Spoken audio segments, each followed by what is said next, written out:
Саламатсыздарбы, эфирде жаңылыктар түрмөгү каналга катталып маалыматтарды биринчилерден болуп огуңуз. Бүгүнкү чыгарылышта Москва районунда Уна дарыяга кулап айдоочу каза болду. Павловский Посад шаарынын тургуну аялдын кызынын көзүнчө бычактап өлтүргөн.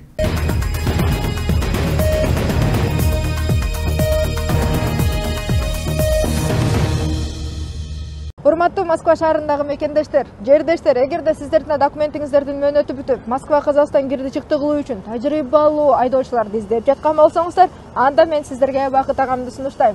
Андыктан Бакыт агама чалыңыздар, номерин экранга жазып койдум. Алсуунун атынан, Алсу Рустамованын атынан деп барсаңыздар, сиздерге жолго чыгуучу документтериңиздерди бекер кылып берет, байке? Ооба. Токтоңуздар да. Андыктан баарыңыздарга ак жол, аман эсен барып келиңиздер.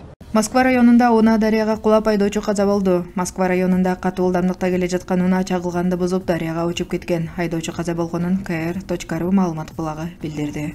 Кырсык 2025-жылдын 19 мартында Ока дарыясы аркылуу өтүүчү Озерский сүзүүчү көпүрөдө 46К5101 трассасынын участогу Озёры шаарына жакын жерде болгон. Honda Civic дөңсөдөн катуу ылдамдыкта келе жатып, тосмодон ашып түшүп, түз эле сууга учуп кеткен. Машина дароо чөгүп кеткен. Кырсыкка күбө болгондор айдоочуну чөккөн унадан алып чыгышкан. Окуя болгон жерге келген дарыгерлер жаранды текшерип, анын өлгөнүн тастыкташкан.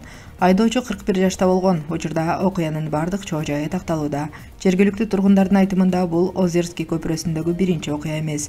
Бул тилкеде маал-маалы менен кырсыктар болуп турат. Павловский Посад шаарынын тургуну аялдын кызынын көзүнчө бычактап өлтүргөн. Павловский Посад шаарында 37 жаштагы киши урушка кетип, аялын бычактап өлтүргөнүн Орусиянын тергөө комитетинин Москва облусу боюнча башкы тергөө башкармалыгы Telegram каналында билдирди. Мунун баары 2025-жылдын 16 мартында кечинде Электрогорск шаарындагы батирде болгон. Мас абалында адам кызганычтын айынан аялына кол салып, анын далысына жана көкүрөгүнө бычак сайган. Аял алган жаратынан улам каза болгон. Кылмышка алардын 2009-жылы туулган уулу кызы күбө болгон. Окуя боюнча кылмыш иши козголуп, жергиликтүү тургун кармалган. Ага кылмыш иши козголуп, баш коргоо чарасы тандалды. Соттолуучу күнөөсүн толугу менен мойнуна алды. Жубайлардын жашы жете элек 4 баласы болгон жана алардын келечектеги жашоо шарты Павловский Посад шаардык прокуратурасынын көзөмөлүндө. Буга чейин kr.ru Подольскийде баласын өлтүрүүгө аракет кылган аял 12 жылга эркинен ажыратылганын жазган. Апасы балага уксус кислотасын ичирген.